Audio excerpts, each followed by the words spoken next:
Babyrockerin, Sprachenschummlerin, Hang zu schwerer Kost, Vampirin.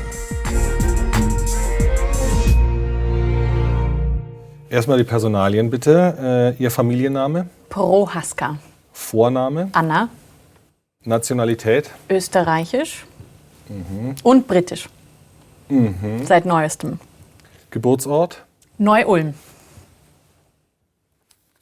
Das ist aber weder britisch noch österreichisch. Tja, das kann passieren. Instrument? Gesang und ein bisschen Klavier auch. Stimmfach? Sopran. Es heißt, Sie haben gesungen, bevor Sie gesprochen haben. Das stimmt. Das waren aber, glaube ich, eher so atonale Vokalisenlaute, die aus meinem Kinderbettchen heraus erklangen. Irgendwelche Vorstrafen? Nein. Das kam ein bisschen spät. Ich habe jetzt gerade überlegt, ob bei Rot über die Straße fahren mit dem Fahrrad, ja, ob man dann vorbestraft ist. Aber ich glaube, wenn man die Gebühr einfach bezahlt, dann wird man auf freien Fuß gesetzt. Außerdem ist das in Hamburg passiert, dass ich erwischt wurde. Ah ja. Erster Vorwurf, Sprachenschummlerin. Sie haben ja schon bei Ihrer ersten Rolle an der Berliner Staatsoper extrem gecheatet. Sie haben schnell einen französischen Text lernen müssen und an den schwierigsten Stellen, die Sie sich nicht so gut merken konnten, einfach mit Standardwörtern wie Camembert oder Mitterrand aufgefüllt. Könnten Sie das bitte mal vormachen? Wie geht das? Statt notre métier est bon, dass man dann sagt notre métier, Camembert est bon, zum Beispiel singt oder so. Und das merkt niemand?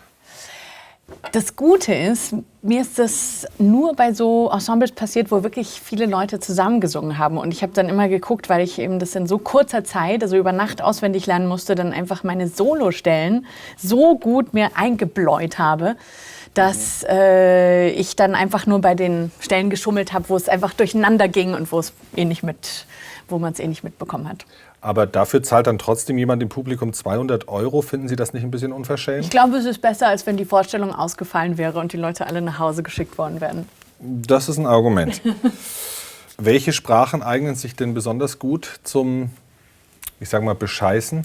Das kommt total drauf an, wo man singt. Also ich würde jetzt zum Beispiel in Tschechien nicht mit einer tschechischen Oper bescheißen oder in Frankreich mit einer französischen Oper. Aber zum Beispiel in Deutschland sprechen erstaunlich wenig Leute gut Französisch. Das heißt, da kann man dann doch ganz gut schummeln. Das heißt, man muss sich das immer ganz genau überlegen, wo singe ich jetzt welches Repertoire. Che delirar mi fate, che delirar mi fate, perché non uccidete, non uccidete, a fuoco del mio cor, a fanni del mio cor, perché non uccidete, perché a fuoco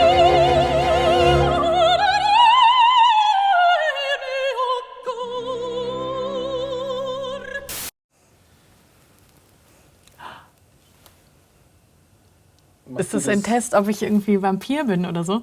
Macht Sie das irgendwie nervös? Nee, im Gegenteil, das ist mein Lieblingsgemüse. Ich esse sonst viel zu viel Knoblauch. Moment, nächster Test. Es geht schon. Geht schon? Ja, ich bin erzkatholisch aufgewachsen. Okay, ich habe noch einen Spiegel. Nur das noch mal testen. Ja, wird schon so ein bisschen verschwommen. Ja, also das finde ich jetzt, ehrlich gesagt, sehe ich glaub, Sie da nicht so richtig. Könnte vielleicht ein halber Vampir sein. Gibt's das? Keine Ahnung. Ja, also ich finde die Beweislage schon ziemlich klar. Sie sind nachtaktiv. Sie haben so einen leichten Gothic-Spleen. Leidenschaft für Jenseitiges, würde ich mal unterstellen. Melancholie, ja. Verspüren Sie manchmal den Drang, anderen einfach mal in den Hals zu beißen? Kommt drauf an. Wir haben hier auch ein Bild von Ihrer Familie, ein recht aktuelles vom ja. letzten Treffen in Salzburg. Genau. Vor wem haben Sie am meisten Angst? Also das hier sind Sie. Vor wem haben Sie am meisten Angst? Wer ist am gefährlichsten? Meine Mutter. Also ich glaube schon. Also irgendwas ist da so Halbvampir, würde Ja, ich so sagen. Daywalker heißen die dann, ne? Daywalker. Ja. Die auch noch am Tag so raus können, aber eigentlich nachts Aber nicht, dann. nicht so ein luschiger Vampir wie bei Twilight, ja? Also, Wenn dann schon, wenn dann schon richtig. wenn dann muss Blut fließen. Auf jeden Fall. Nächster Vorwurf, Babyrockerin. Sie ziehen oft die Parallele zwischen Rock und Barockmusik. Auch so manches Video, Foto, ich weiß nicht, was wir hier so haben. Da wird es auch so mal ein bisschen düsterer hier. Ja, L'Incarnazione di Poppaea, das ist vielleicht eine der gruftigsten Opern, die man sich vorstellen kann. Die Outfits, ne, sind auch so ein bisschen in die Ecke. Warum nicht gleich ins andere Genre wechseln, also voll in den Rock? Ja, weil ich dann doch ganz gerne ohne technische Hilfsmittel singe. Ich finde das schon erstaunlich, was eine menschliche Stimme schafft, also wie sie dezibelmäßig so über so ein Orchester drüber kommt oder über ein Streichquartett, einen riesen Konzertflügel oder so. Und ja, mit Mikroport kann man immer alles manipulieren und da wird alles immer so gleichmacherisch gleichgeschaltet zwischen den verschiedenen ja, Bühnenkünstlern. Und das finde ich dann zwar toll zum Hören, wenn man ins Rock- oder Popkonzert geht, aber interessiert mich jetzt persönlich so als Musikerin nicht unbedingt. Also anschauen ja, aber nicht selber machen. Genau, außer unter der Dusche natürlich oder in der Badewanne. Oder beim Kochen.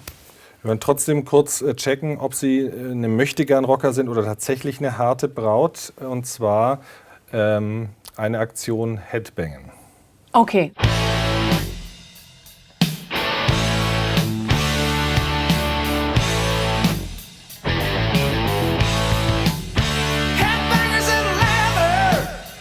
Reicht. Sonst kriege ich Nackenschmerzen. Ich Hände, mein irdisches Leben mit Freuden zu scheinen, mit Freuden zu scheinen. Ich beende mein irdisches Leben mit Freuden zu scheinen. Allein ich jetzt eben. Bei der Auswertung Ihrer Social-Media-Daten haben wir Sie bei einem Rammstein-Konzert gesehen. Und da haben Sie ziemlich textsicher mitgesungen. Wir möchten jetzt aber trotzdem noch mal überprüfen, was sitzt besser? Barock oder Rock? Rammstein oder nicht Rammstein? Ich versuche jetzt mal kurz in den Till Lindemann reinzugehen. Soll ich dieses Kleinod mit dem erben? Muss ich zuvor auch mit dem sterben? Eher barock, würde ich sagen. Eher Barock? Ja. Ich weiß nicht, ob Kleinod in Tills Vokabular drinsteckt. Das war Bach, ja, Bach. Ja. Okay, nächster Versuch. Verfolgung verkünden, Vergebung der Sünden, verbreiten, sich vermehren im Namen des Herrn. Barock. Rammstein. Wirklich? Zeig dich. Aha. Letzter Versuch. Nimm sie auf in deine Hände, trotz der Höllenrachen, ich kann ihre Macht verlachen. Barock. Ja, 2 von 3 richtig, ne? 2 von 3 richtig. Okay. Also das ist jetzt eigentlich fast ein Lob für Rammstein, dass sie auch zum Barock. Ja, ja, es zählt eigentlich dazu. Also gerade diese pietistischen, protestantischen, tief selbstgeißlerischen Texte, das passt dann schon auch gut zusammen. Nächster Vorwurf. Hang zur schweren Kost. Sie veröffentlichen regelmäßig sogenannte Konzeptalben.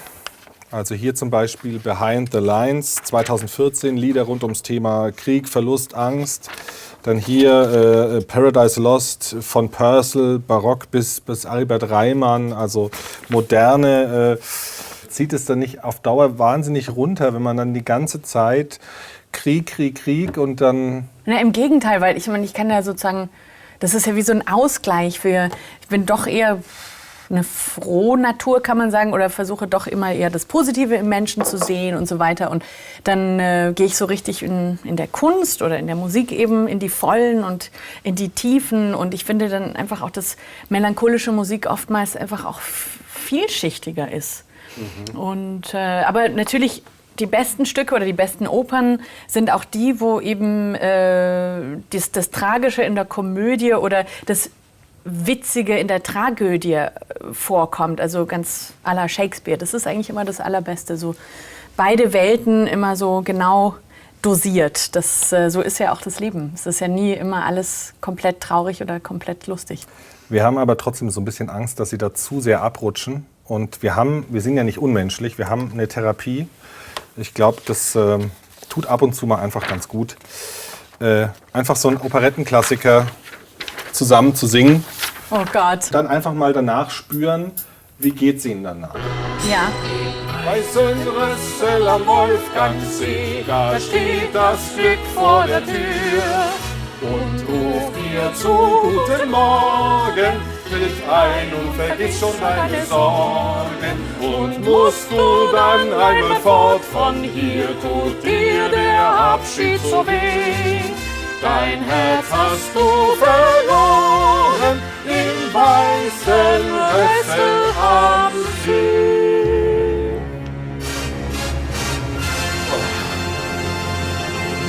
Hilfe, das war die Schlagerversion. Ich kenne das im Dreivierteltakt. Ich glaube sogar, dass Peter Alexander es teilweise so gesungen hat. Ja, es kann gut sein. Also es ist sozusagen richtig mit so einer eingebauten Falle noch gewesen. Aber ich hoffe, ich habe mich gut geschlagen. Aber wie fühlen Sie sich jetzt? Ich fühle mich jetzt ein bisschen in Panik, weil ich eben den Rhythmus nicht erkannt habe. Und hat sich das Lebensgefühl wenigstens ein bisschen verändert? Ja, also das Adrenalin ist hochgeschossen auf jeden Fall. Also es hat schon was mit Ihnen gemacht.